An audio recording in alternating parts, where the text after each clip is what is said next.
साथीहरु सम्पूर्ण नमस्कार। तपाईहरुले नयाँ भोटर आइडी कार्ड बनाउनु भएको छ? बनाउनु भएको छैन भने यो भिडियो तपाईहरुको लागि एकदमै महत्त्वपूर्ण छ।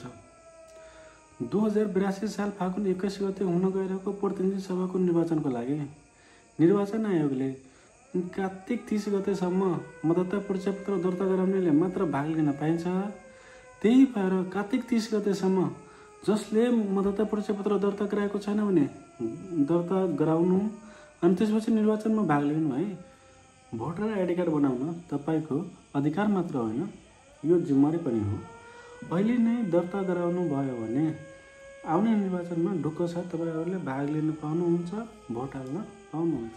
निर्वाचन आयोगका अनुसार फागुन 21 गते हुन गइरहेको निर्वाचनको लागि अहिले चलिरहेको मतदाता नामावली दर्ता अभियान कार्तिक 30 गतेसम्म खुला हुनेछ। त्यसपछि दर्ता गराउनेले निर्वाचन आयोगमा भाग लिन पाइँदैन यो पालिको।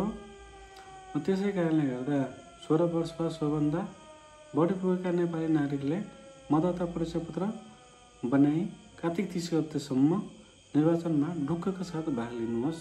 अनलाइनबाट पनि सुरु गर्न सक्नुहुन्छ। आफ्नो मोबाइल वा कम्प्युटरबाट वेबसाइट खोल्नुहोस् apply.br.election.gov.np।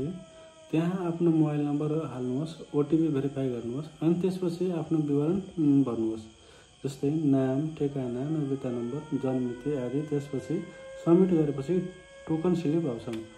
त्यसलाई स्क्रिनशट गर्नु या प्रिन्ट गर्नुहोस् अनि त्यसपछि टोकन स्लिप र नागरिकता लिएर नजिकैको निर्वाचन कार्यालयमा गएर त्यहाँ तपाईको फोटो, फिंगरप्रिन्ट, हस्ताक्षर लिन्छ अनि त्यसपछि तपाईको नाम आधिकारिक रूपमा दर्ता हुन्छ। निर्वाचन आयोगमा जाँदाखेरि के डकुमेन्टहरू लिएर जान त? नागरिकता प्रमाणपत्रको फोटोकपी, पासपोर्ट साइजको फोटो, टोकन स्लिप, यदि ठेगाना परिवर्तन भएको छ भने ठेगाना प्रमाणपत्र। साथीहरू धेरैले भन्छ अहिले समय छ पछि बनाउला, तर याद राख्नुहोस् 2082 साल कार्तिक 30 गते पछि दर्ता बन्द हुनेछ। यदि कार्तिक 30 गतेभित्र दर्ता गराएन भने आउने फागुन 21 गतेको निर्वाचनमा भोट हाल्न पाउनुहुन्न। त्यसैले आज अनलाइनबाट फर्म भर्नुहोस् र भोलि नजिकैको कार्यालयमा गएर बायोमेट्रिक दर्ता गर्नुहोस्। मतदाता परिचय पत्र हुने भनेको आफ्नो आवाज राष्ट्रमा पुर्याउने अधिकार हो। त्यसैले यो अधिकार गुमाउन नदिनुहोस्। अहिले नै भोटर आइडी कार्ड बनाउनुहोस्। यो भिडियो तपाईहरुलाई उपयोगी लाग्यो भने लाइक, शेयर र कमेन्ट गर्न नबिर्सनुहोला र यस्ता जानकारीमूलक सामग्रीको लागि यो च्यानललाई सब्स्क्राइब गरेर बेल आइकन दबाउनुहोस्।